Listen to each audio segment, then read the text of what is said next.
हम बसंत के हवाले से बात करें और ब्रेक पर जाने से पहले हमने लाहौर के अंदर जो फेस्टिविटी है उसके हवाले से आपको बताया। लेकिन अगर बसंत की हम स्पेसिफिकली बात करें तो बरसगीर का एक बड़ा कदीम तारीखी और सकाफती त्यौहार है जो सदियों से मौसम बहार के आगाज़ की खुशी में मनाया जाता रहा है।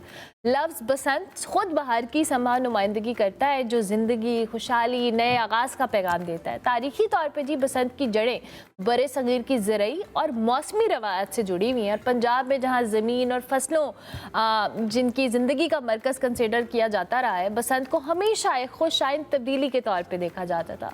मुग़ल दौर में यह त्यौहार शाही दरबारों तक पहुँचा जहाँ इसे मौसीकी, शायरी और पतंगबाजी के साथ मनाया गया, जबकि सिख दौर में भी बसंत एक अवामी और एक कल्चरल जश्न के तौर पर अपनी पहचान बरकरार रखा।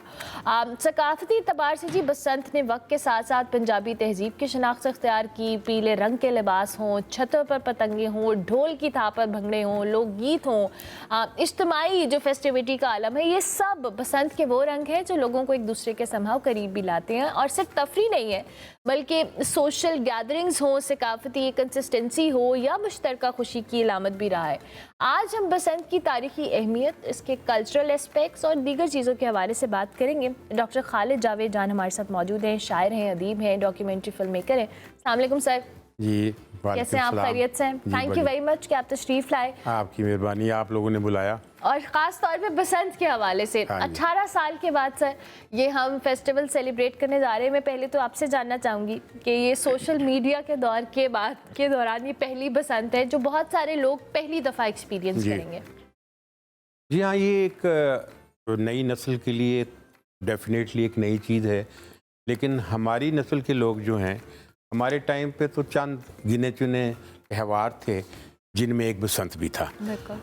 और बसंत जैसे आपने बड़ी तफसील से बताया कि ये ना सिर्फ इसकी जो इसका लफ्ज़ का माखुज़ है वो संस्कृत ज़ुबान में है और उसका मतलब ही बहार है। और इसके अलावा हम ये भी कहते हैं कि ये यूजुअली सर्दी के ख़ात्मे का ऐलान होता है। कहते हैं कि बसंत पाला उड़ंत कि अब सर्दी जा रही है तो बहार आ रही है। तो ये खूबसूरत रंगों का त्यौहार है और मेरा ख्याल है कि इसको मजहबी लिहाज से किसी ख़ास मज़हब से जोड़ना वो मुनासिब नहीं।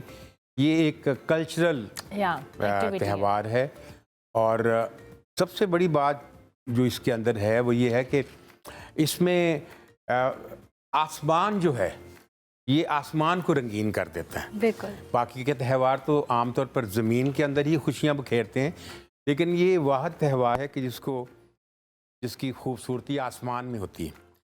लेकिन बहरहाल हमें ये भी देखना होगा कि इसमें बंदिश जो आई वो क्यों आई। जब त्यौहार या कोई भी खुशी की चीज़ खुशी देने की बजाय कुछ मसाइल का बायस बनने लगें तो वहाँ पे फिर आदमी को सोचना पड़ता है कि ये खुशी क्या इतनी महंगी हो सकती है। आप जानती हैं कि डोरें जो हैं उसमें मुख्तलिफ़ किस्म के केमिकल्स मिला के और बहुत ख़तरनाक तरीके से उनको हाथ का इस्तेमाल। हाँ जी, फिर लोगों की गर्दनें कट गईं और ये हुआ। तो उसकी वजह से ये सारा एक खूबसूरत त्यौहार ख़त्म करना पड़ा। अब हमने ये देखना है कि क्या अब इतने 18 साल के बाद अगर रिवाइव है तो हमने कुछ सबक सीखा है या नहीं। क्योंकि देखिए फ़र्क ये है, दुनिया में बहुत जगहों पे पतंगे उड़ाई जाती हैं। आपको पता है कि मलेशिया और ये थाईलैंड बहुत जगह। हमारे यहाँ हिंदुस्तान यानी सब कॉन्टिनेंट और उनकी पतंगों का ये फ़र्क है कि वहाँ पतंगे उड़ाई जाती हैं, यहाँ पतंगे लड़ाई जाती हैं। You're right. यानी काइट फ्लाइंग होती है वहाँ, यहाँ काइट फाइटिंग होती है। और जहाँ फाइटिंग होती है वहाँ हथियार आते हैं। यानी ये आप देखें ना कि हमें हमारे बचपन में जो डोरे थी उनके नाम बड़े खौफनाक थे। वो क्योंकि हमने वो काटना होता है ना दूसरे की पतंग को, तो डोरों के नाम थे तलवार मार का। अच्छा। हाँ, ये होता था खंजर मार का।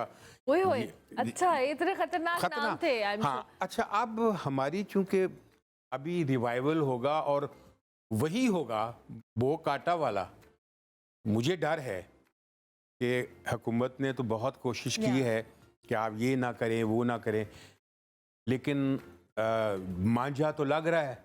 और मांझा जो केमिकल होता है उसमें शीशा तोड़ के डाला जाता है, उसमें सुरेश और काम्स वगैरह लेवी वगैरह बना के वो काटता है हाथ को। ये जो गर्दनें काटने बच्चों के बहुत बहुत जगहों पे वाकयात हुए हैं, वो उस डोर की वजह से हुए। वरना अगर कॉटन की हो आम डोर तो वो काटती नहीं है, वो स्ट्रैंगुलेट तो कर सकती है। तो अब ये दुआ है कि नई नस्ल जो पहली मर्तबा देख रही है वो इस त्यौहार को खुशामदीद इस आइंदा सालों में कि इसने उनको खुशियाँ दी हैं। ये ना हो कि पहले की तरह कोई ऐसे वाक़यात हो जाएं जिससे दिलबर्दाश्ता लोग हो जाएं और वो कहें कि जी ये त्यौहार जो है ये खुशी देने की दे रहा है। तो असूली तौर पे त्यौहार का मतलब खुशी देना होता है। तो ये मेरी एप्रीहेंशन है कि हमें इस मर्तबा अगर हम रिवाइवल कर रहे हैं तो वो रिवाइवल देरपा होनी चाहिए। बिल्कुल। और देरपा उसी वक्त हो सकती है जब हम कवानीन की खिलाफ वर्जी ना करें, उनकी पाबंदी करें। और अगर ऐसा हो तो फिर ये त्यौहार खुशी का भी है, अंदर इनकम जनरेशन भी होती है, लोगों का रिस्क भी चलता है, बहुत अच्छा है। बस ये है कि इसमें जानों का ज़िया ना हो।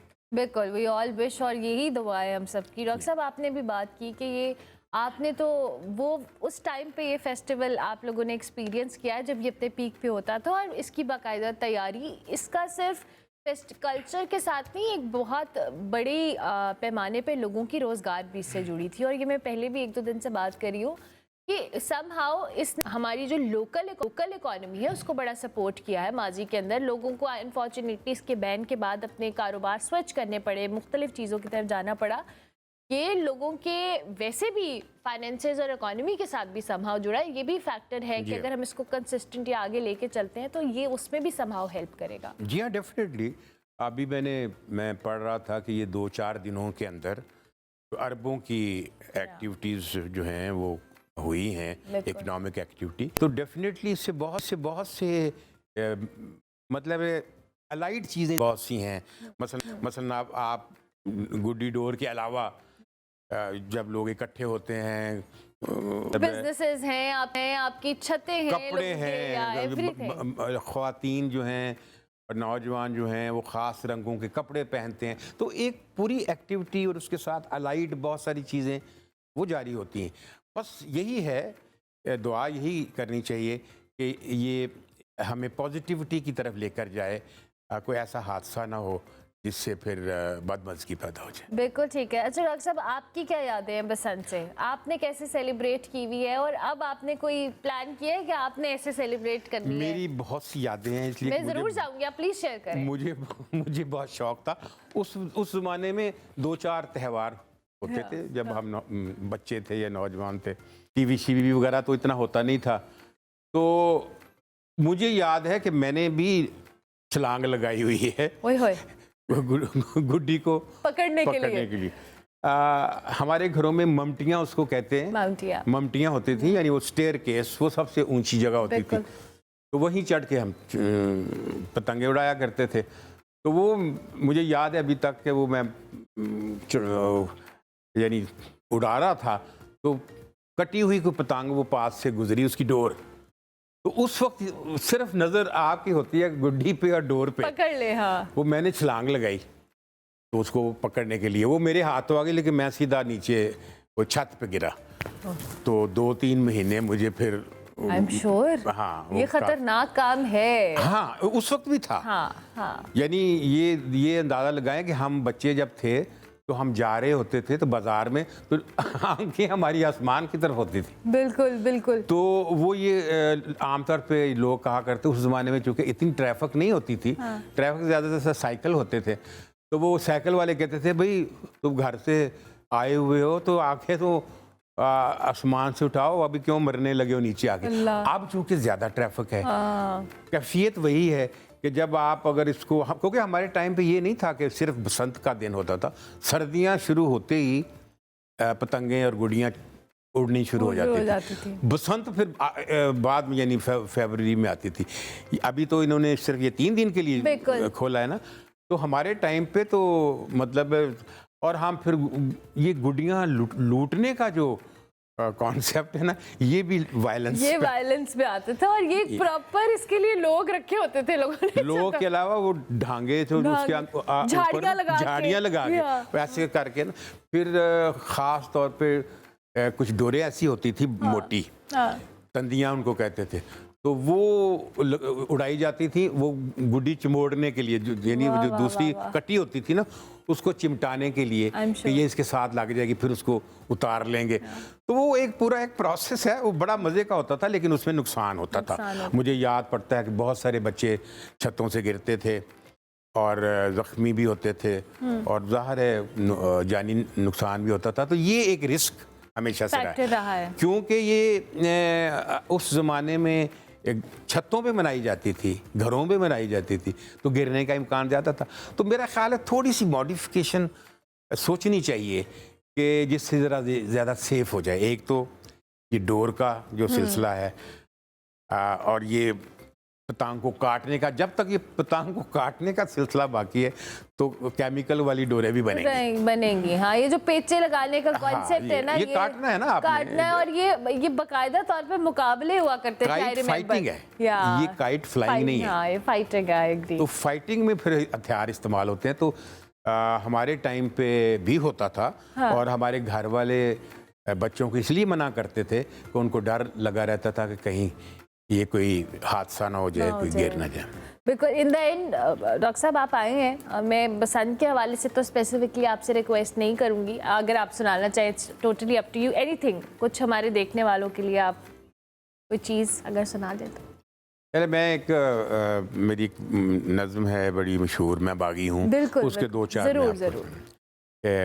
इस दौर के रस्म रवाजों से, उन तख्तों से, उन ताजों से जो जुल्म की कोख से जनते हैं, इंसानी खून से पलते हैं, जो नफ़रत की बुनियादें हैं और खूनी खेत की खादें हैं, मैं बागी हूँ, मैं बागी हूँ, जो चाहे मुझ पर जुल्म करो, जो चाहे मुझ पर जुल्म करो। और वो जिनके होंठ की जुम्बश से, वो जिनकी आँख की लर्जिश से कानून बदलते रहते हैं और मुजरम पलते रहते हैं, उन चोरों के सरदारों से, इंसाफ के पहरेदारों से मैं बागी हूँ, मैं बागी हूँ।